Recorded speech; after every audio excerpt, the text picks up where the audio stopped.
Won't it be wonderful when Black history and Native American history and Jewish history and all of U.S. history is taught from one book, just U.S. history? That is a quote by Maya Angelou.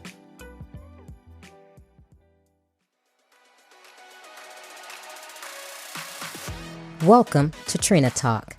This is the podcast where guests share their stories of pursuing their passions, living a fulfilled life, and empowering others. Each week, I talk with inspiring leaders, business owners, and people with amazing stories from around the world in unscripted conversations as they share their successes and failures. This podcast is all about empowering you to keep striving in your personal and professional life. I am your host, Trina L. Martin. Hello. Welcome to episode 122. Before we get into the details of this week's episode, I would just like to share with you that I have been selected as one of the international speakers to be on the stage speaking as part of Sean Fair's Leadership Experience Tour 2021. It's taking place on April 10th in Troy, Michigan, and it's going to be fire. You're going to have speakers from all around the world that are going to educate, inspire, and empower you. Now, even though we're in a pandemic and the speakers will be at the venue, you have an opportunity to also be able to hear the powerful speakers that will be on the stage. So please go to bit.ly/LET 2021 to get your virtual ticket. And again, that's for April 10th for the Leadership Experience Tour. Now let's get into this week's episode. The topic of this week's episode is You Throw Like a Girl.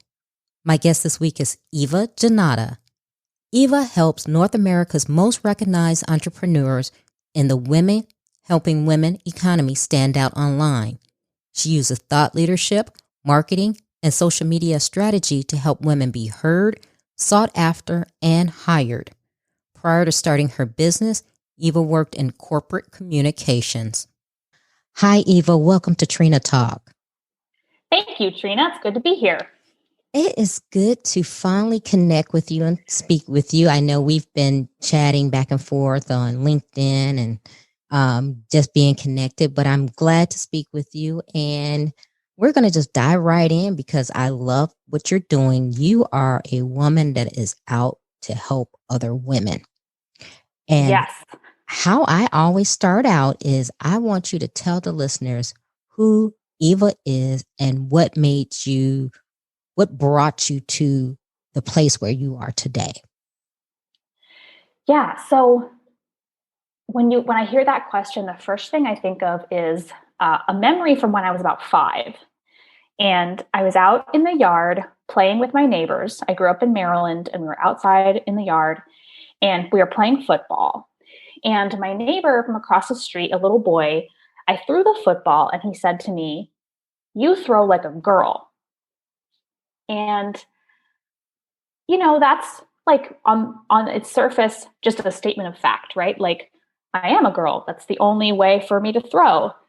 But I could tell from his tone of voice that he wasn't just stating a neutral fact or certainly not paying me a compliment. I could tell that he thought there was something wrong with the way I was throwing this football. And that's the first time I remember getting the sense that there was something somehow lacking about me because of my gender identity. And just about everybody I've ever spoken with has some sort of memory like this, where they were little and they had an experience that made them think there was something amiss about them. And it wasn't for many years that I started to understand why that comment from my neighbor had an impact and why the world that we live in is set up in a way where some identities have an easier time of things than other identities and might be more generally accepted and have a more straightforward path to what they want to achieve in their lives. And so I kind of had all of this swimming in my mind, and about 6 years ago, started my business. And at first, didn't really know what I was doing. I actually started my business because my corporate job kind of imploded and I needed to do something different pretty quickly. But it was through, kind of this non-linear path in my business where I started doing some marketing consulting and some social media support. And I gradually wended my way to this wanting to really help women bring their voices to the forefront and to express themselves and the impact they're having with their work to a greater audience. And when I think about why that matters to me, why I want to amplify the voices of other women, I think back to that moment when I was little and I had a football and what that felt like. And it's so motivating to me because I know all women and all people have experiences like that. And I want to help them bring their full self and their full voice and their fullness to a greater audience, even though we all have those kinds of memories. That is juicy. Very juicy. Love it. Love it. So, how are you showing up and helping other women? Yes. So my way of doing that is through thought leadership content and content marketing and messaging. And so there's some storytelling involved in that. There's helping women with marketing their thought leadership. So they have a message they want to bring or a bold opinion they want to share, and they work with me to make that happen. But it's really, I was chatting with my business coach recently about what this is and why. And there's something about, we all have, of course, our own unique experiences and stories, and we're all able to make a unique set of connections from our experiences and what we've learned and what we've seen. And these connections and these stories can really help people. I mean, you think about like the leaders that you're most drawn to, maybe your favorite TED Talks or your favorite speakers or authors or podcasters. And what I find they have in common is they're really good, they're really compelling storytellers. They've got a warmth to them or a familiarity to them, or maybe they're really emotionally open and that's what draws you in. But it's kind of helping women figure out what that is for them, what their message in their voice, what makes it unmistakably theirs, and helping them get that out from between their ears and into the world. That's powerful, because as you're speaking, I'm thinking about myself, and it's taken me a while to get my message out. And it is, you do need someone to help you, because you have something to contribute and you have so many things that you are skilled in, and you're like, okay, how do I do it? How do I put it out so that it's valuable to someone else? So yes, I can just see the benefit of working with you, because I think it's something that we all strive for, not only women, but the fact that you are going out there helping women, because, and you're a marketing specialist. I'm not, but I'm pretty sure that the voice, when I say voice, I don't mean voice from a person, so to speak, but I mean just the narrative out there is, like you were saying, is male dominated. It's strong. It's geared to the male, or yeah, if you act this way, you're great. If you don't act this way, it's like you said, right, like the throwing like a girl type of comment.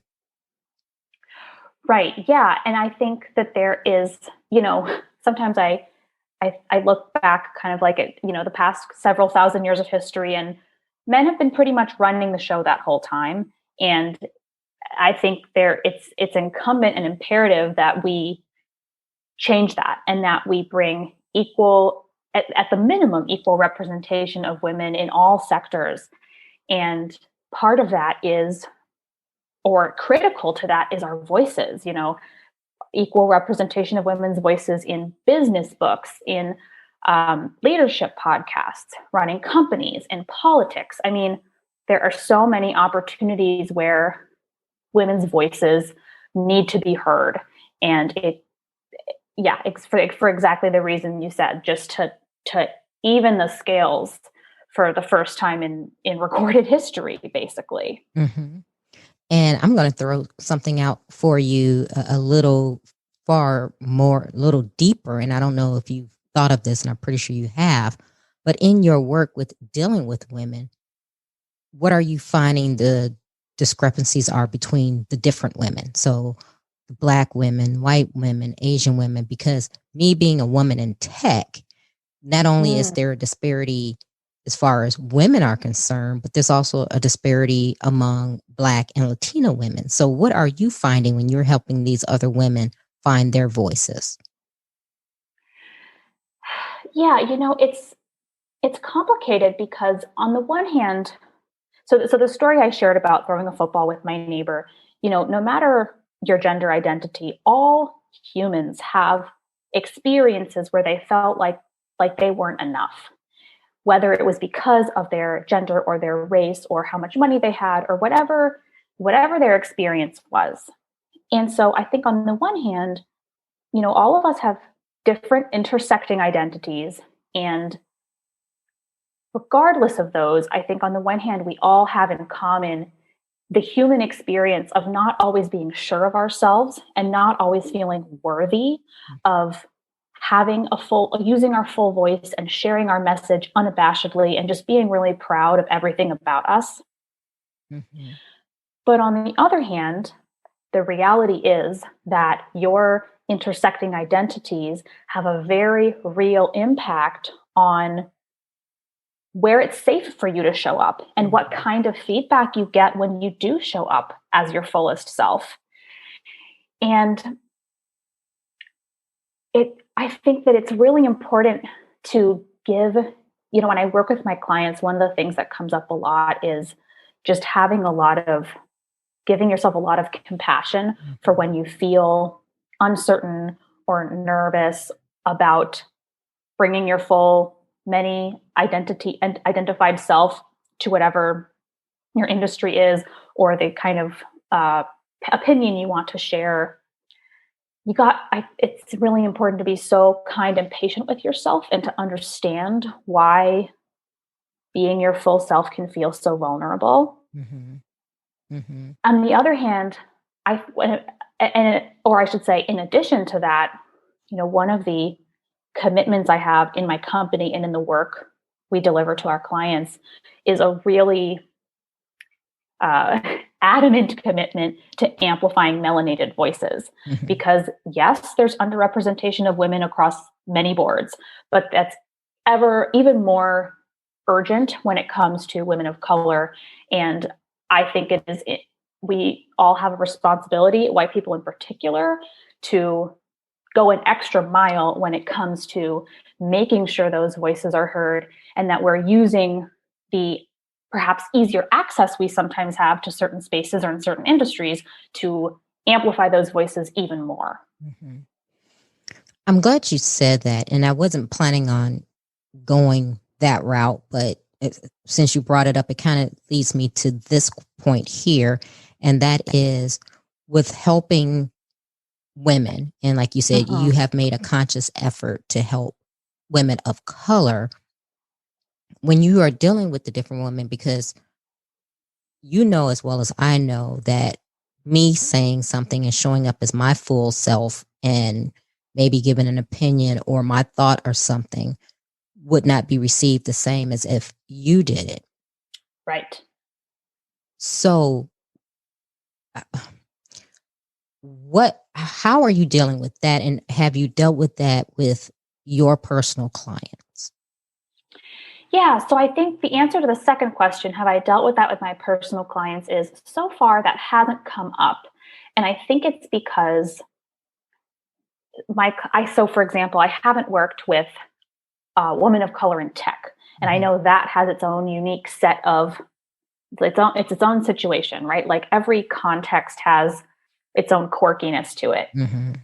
And my clients tend to be very well respected in their realms and really they've kind of already established a place for themselves there. And so their audience they already have a kind of a relationship with their audience.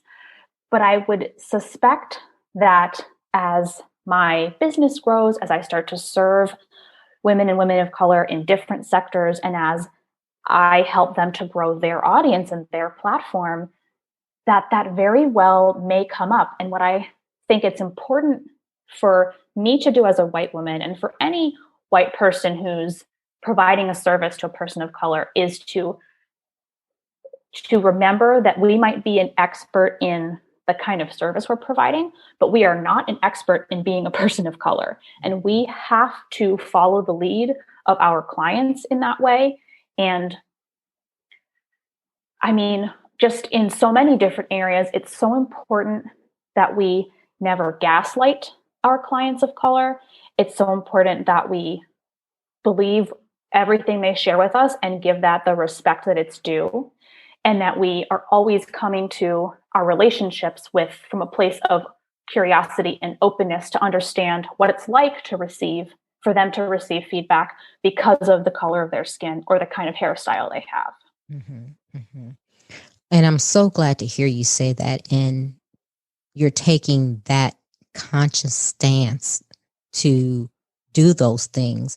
And I think the current climate that we're in now, a lot of people are doing that. A few weeks ago, I had an interview with a white male who owned a company, and he was saying the same things, that being a white male of privilege, that now he wanted to help people of color because he knew how it wasn't an equal playing ground.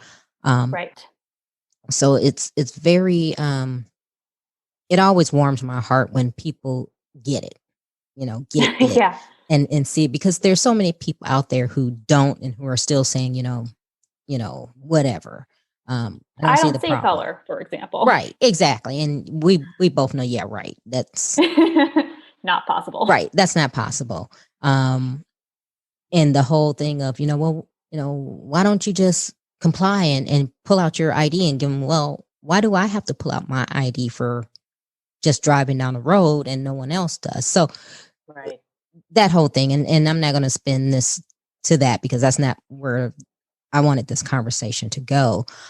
But it seems like you are very in tune with this. Now, I always like to ask people, what has your journey been? Because people who don't really fully understand what it's like to be a leader, an entrepreneur, a business owner, they may look at you or listen to you and say, oh, they had it easy, or she, had help, whatever.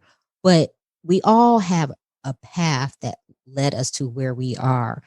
And what was yours to really make you hone in and say, this is what I want to do? Well, there's a couple of things. One of them is you make a good point, Trina, with where it's easy to kind of see their kind of internet side and think, oh, well, they got lucky, or, well, they had this kind of opportunity and I don't. And I catch myself having those kinds of thoughts about others sometimes. And it's interesting because the first couple of years I was in business, I had very much like drank the Kool-Aid of kind of American rugged individualism. Mm-hmm. And I was like, I have to do everything myself, and I'm going to download every free PDF and DIY this thing to death. And I really held my own progress back for the first, I would say, 3 or 4 years I was in business, because I didn't ask for help. Mm-hmm. And what's hilarious to me now is I think about how nothing in my life can I attribute to only my own efforts. I mean, the coffee that I drink, the water that I drink, my cell phone, my computer, like everything was built with many, many people's hands. And when I think about just anything in my life, I realize I'm always relying on the support of others. And I think that it's a strength to recognize that. And to now, what I try to do very intentionally is seek out coaching, mental health support if I need it, fitness support even to help me stay physically well, being more open about what I'm struggling with. And So anyway, that the comment you made really made me think of that. But to answer your question more directly, I when I finished college, I got my undergraduate degree, and I got a job right away that I really, really loved. It was I worked for an environmentally focused corporation, and I loved that job.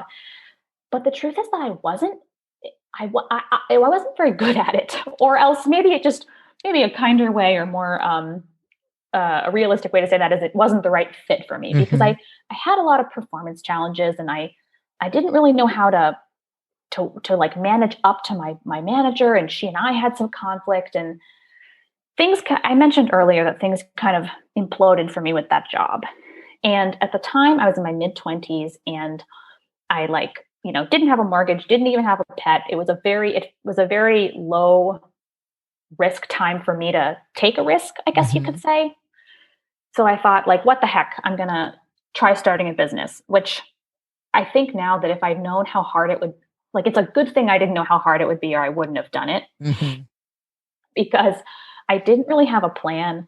I'd never taken a business class. I wasn't at all educated about what I was taking on. And frankly, I think that's a blessing. Like, sometimes ignorance is like makes you powerful, sometimes not in a good way. But in this case, it was like not knowing what I was getting into made me get into it. And like I said before, I started by kind of doing what I knew how to do. So I knew how to use social media.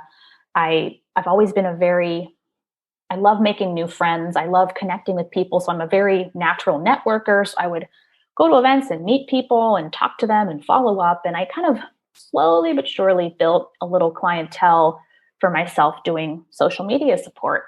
But I realized pretty quickly that social media alone doesn't usually deliver great results for lead generation or building a clientele. It's just by itself not enough. And so I've pivoted over the years and come to understand that what really lights me up is helping women entrepreneurs, and women leaders of all stripes, really kind of birth their message into the world and help kind of draw that creativity out of them and draw out their unique voice. Because, maybe you found this to be true, Trina, when you were writing your book. I'd love to hear more about that process. Because I know you really opened up a lot in your book. And what I find with my clients and with myself is that it's just so much easier to do that when you have a partner. And it's not like just you and your computer screen or you and your notebook, but it's you in conversation with someone who's asking you questions and asking you for memories or making you think about things in a different way. And I love doing that for my clients because of the stories that come out and how the way their expertise comes out. I mean, they say and view things the way I never would think to. And so once we kind of go through that creative and birthing process together, then, I bring in the social media tools that I know well, and we use those among other tools to help them amplify this brilliant, bold opinion they have. But it's that relationship of co-creating this work with them that I really, really love. And you're right. And I had a coach when I was writing my book to do exactly what you were saying, is asking me those questions like, well, what about this? And how did you feel about that? And it made me think from a perspective that I had never thought about things before. And I was like, okay, this is how I can bring this story out. This is how I can say it. This is how I can open up about it. And because otherwise I probably would have never had looked at things in my life the way I did, as far as something of value to put in a book that someone else may read and get impact from. Wow.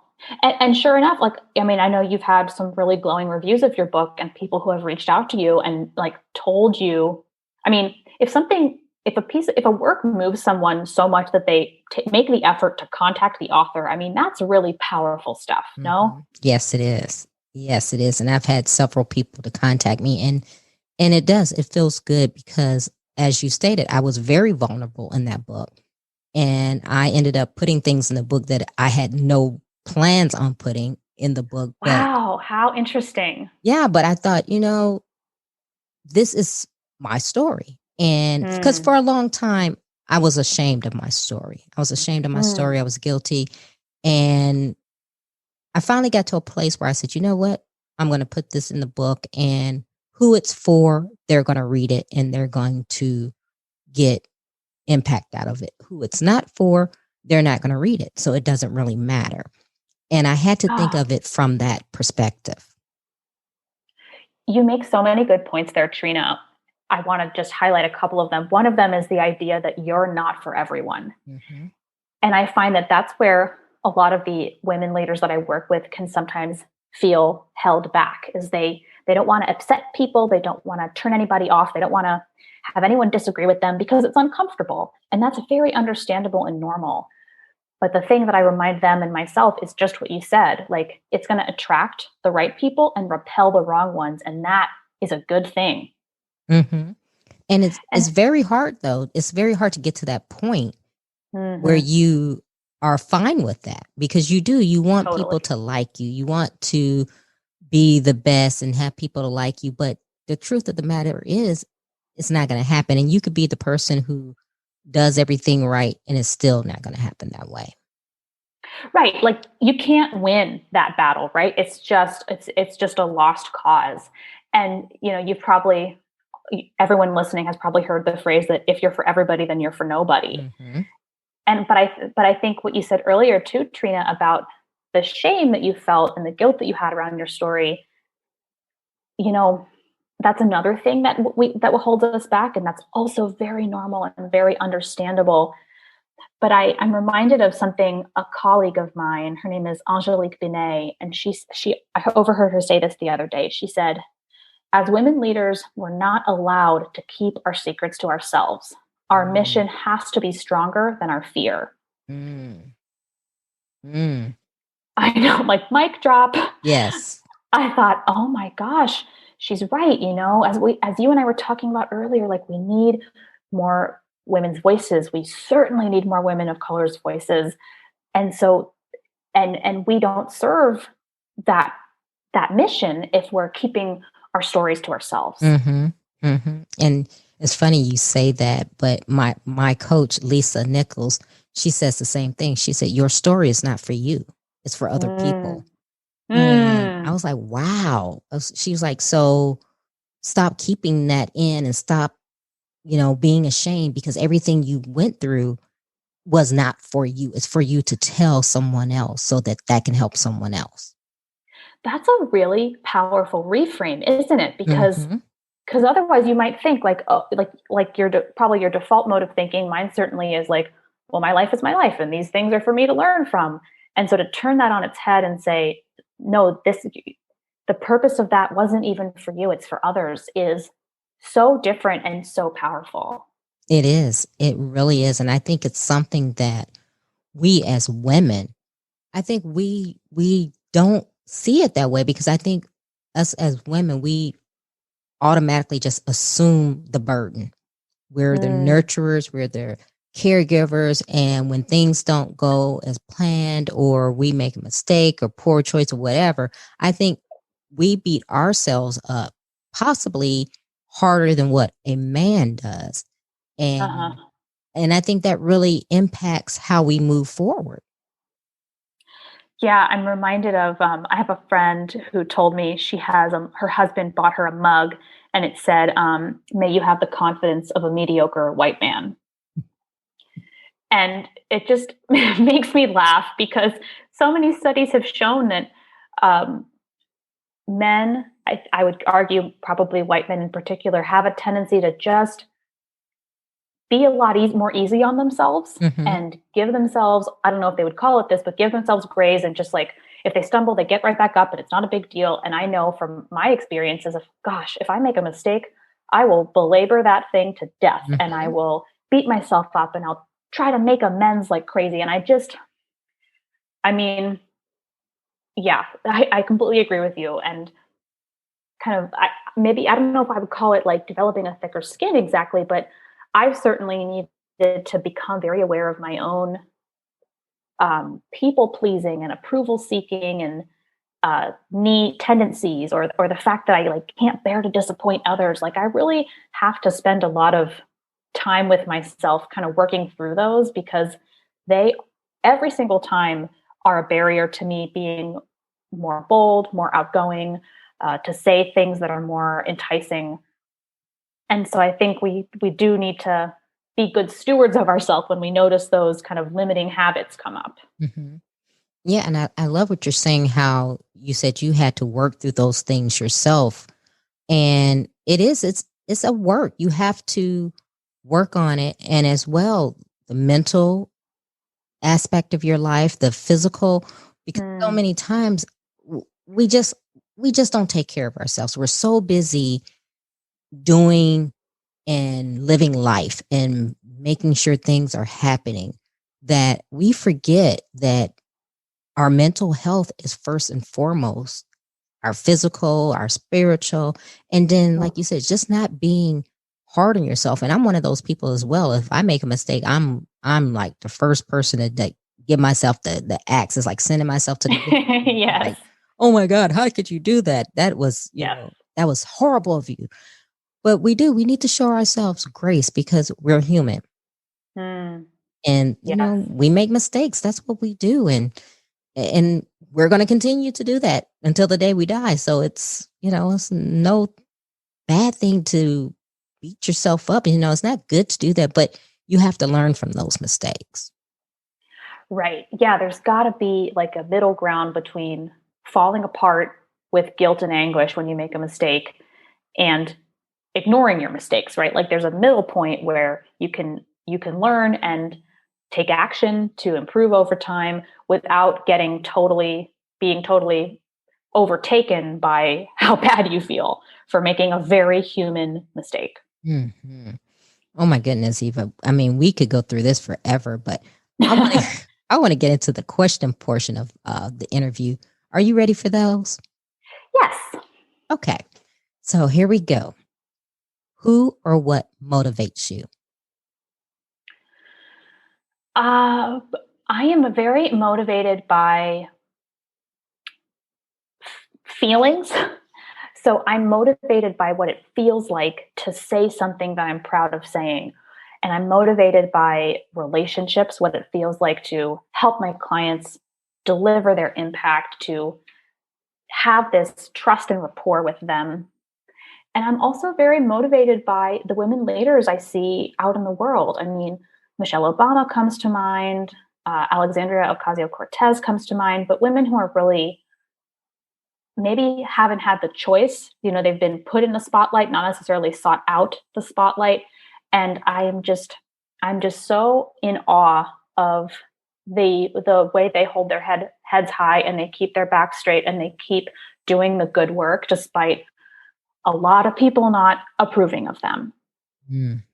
So good. What demotivates you? Anxiety. Every single time. Yeah, when I started my business, I've thought of this many times since, that like I can't imagine a more deep trip into my own psyche. Like, and maybe I'd be curious to hear how this was for you, because you were in the Navy for a long time, which from my understanding is very, very structured, and there's a very clear hierarchy. And it's not like that when you work for yourself. You're wearing all the hats, you're making all the decisions. There's nobody to like check your work. And that can really make my anxiety spiral. And I find myself getting in analysis paralysis, or I like we were saying just a minute ago, I think too much about mistakes that I've made, and it keeps me from moving forward. So learning to manage the anxiety and be just really compassionate with myself when I feel anxious, that's an ongoing journey. Mm-hmm. Yes, and I'm so like you. I get caught in the analysis paralysis, and I spent 3 decades in the military, and it's very structured. But I was an officer, so I had to learn how to make those decisions and do those things. So I ended up becoming extra hard on myself, but I found that when I got my business, like you were saying, I ended up getting in, paralysis of, okay, let me make sure all the, I's are dotted, T's are crossed, this, Yep. and this, and this. And then finally I had to realize, I said, you know what? I've been doing this analysis paralysis, and I'm not doing anything. I'm busy being busy. Yeah. Instead of just doing the thing. And I had to really talk to myself and say, okay, you need to just do it. Get out there and do it. Teach the class, do the training. If it's not perfect, so what? You perfect it the next time. This is how you do it, instead of sitting and making sure, okay, everything is perfectly outlined and everything structured, and just do it. And that was very difficult for me. Very difficult. Yeah, I definitely relate to that. Okay. When was a time that something was said or done to hurt you, but it worked for your good? I guess I'm going to tie it back to that comment from my neighbor. My poor neighbor has no idea how often he comes up in my conversations. That comment he made, that I feel like a girl, it really hurt. And I remember it to this day. And it took a long time for me to understand why it hurt and why it had such resonance. But that story now is so inspiring to me because it's so relatable. Everybody has a story and a memory like that. And all of us have to learn to keep taking action anyway, and to not let that limiting experience define us and block us from having our impact. What is your fear? How long do you have, Trina? Oh my gosh. I have fears come up in all different kinds of disguises often. But I would say one that I have continually struggled with is the fear of disappointing people. I really get that one. Really comes up a lot. I mean, and I think it's tied up with having habits of being an approval seeker and a people pleaser. And I'm the oldest child, and I was a straight A student. And I think there are some habits there that don't always serve me. But I find that when I have these perfectionist tendencies come up, it's because I really don't want to disappoint my clients. I don't want to disappoint my parents. I don't want to disappoint the stranger that I cross on the street. I mean, it really comes up quite often. And so, like you just said, I have to do a lot of self-talk through that fear. Wow. Is there a time when you wish you had done something that you didn't? Yeah. A very simple example, and for anyone who's early on in their business who's listening, maybe this will resonate with you. But it took me a really long time to build an email list for my business, and I wish that I'd done that sooner, because I was making a lot of connections in the early days, but I didn't have the habit in place to add those to an email list and to keep in touch with them regularly. And I regret that I didn't make that a priority sooner. Is there a time that you wish you had not done something?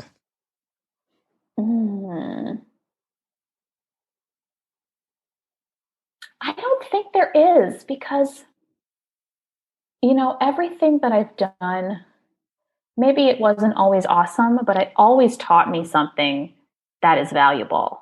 And so I can't think of a time when I would redo anything because I learned. Okay. What is your definition of success? This is such a juicy question. And I think it's like, my definition of success sometimes seems like a moving target. As I evolve and learn new things, it just takes on different meanings. But my definition of success is a sense of groundedness in myself and in the actions that I take every day, and a lot of love in my environment in terms of relationships and love for the work that I'm doing, and a lot of ease. Ease around money so that I always feel like I can be generous with others, and ease in my relationships. So I always feel like I have good boundaries and I am comfortable with what's being expected of me and what I'm expecting of others. How do you recharge? I read a lot of novels. I love reading novels. I especially enjoy reading fantasy and romance novels. And so almost every weekend and often in the evenings, that's what I'm doing to just enjoy a different kind of stimulation than what I get throughout the day. Okay. What are you awesome at? I'm awesome at making friends. Okay. I love making friends. I love meeting new people. I love making connections. I love introducing new people. Relationships are one of my favorite things. What legacy do you want to leave?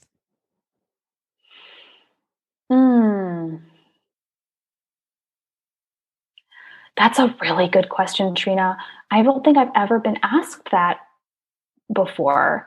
And so I don't have a very fast answer, but it's something around, legacy is often like the first word that comes to mind is impact. And so certainly impact on people, being remembered for having a positive influence on people. But I'd also love to have a greater impact even than that, to be really remembered for changing something, for enabling people to do what they want to do. So I'm not totally sure how to articulate it, but it's something about certainly impacting women to reach new levels of power. Okay. Give the listeners one motivational takeaway.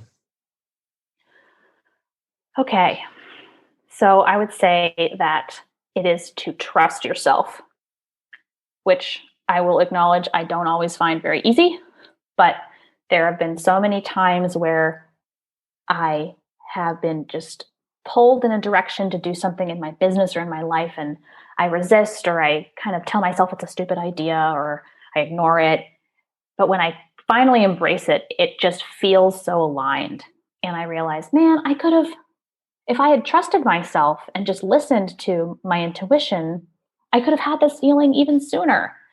And so I would encourage listeners to trust their own opinions, their own inner voice. I mean, gosh, we're bombarded with like advice every time we look at the internet. And so I think it's so important to hone our own self-trust. And even if an Instagram quote tile says whatever, doesn't mean that it's true for you, and you know it's true for you. I love that. Tell the listeners how they can connect with you if they want to become a client, if you have anything coming out that you want to share, the whole 9 yards. Well, I'm so glad you asked. So there's 2 ways I would love to connect with folks who hear this show. So one of them is I do have a free email course called The 5 Pillars of Magnetic Thought Leadership Content. And it's intended to guide women entrepreneurs like you and I, women leaders, to learn how to publish those bold opinions and insights and expertise, the kind that get you noticed and hired that you and I have been talking about today. So folks can find that by going to 5magneticpillars.com, and that's the number 5, and the rest is spelled out. And that's a great way to connect with me. I would love to hear from you there. And the second thing I would say is to find me on LinkedIn.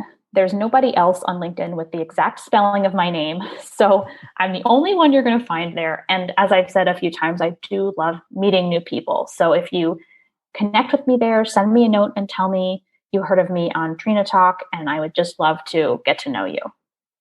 Wow. Well, I'm pretty sure the listeners are going to love your offer that you're the 5 magnetic pillars of thought leadership. That sounds just amazing. And I just want to say thank you for taking time out of your busy day to spend this time with me. Well, Trina, it's been just lovely. I'm so glad that we got to talk. If you like Trina Talk Podcast, please don't forget to go out to iTunes and rate it 5 stars, and leave a review. Also, who else in your life do you know that needs some motivation and inspiration in their lives? Don't forget to share Trina Talk with them. I hope you have a great week. And remember, if you change your mindset, you can change your life. Keep striving, because success is a journey, not a destination.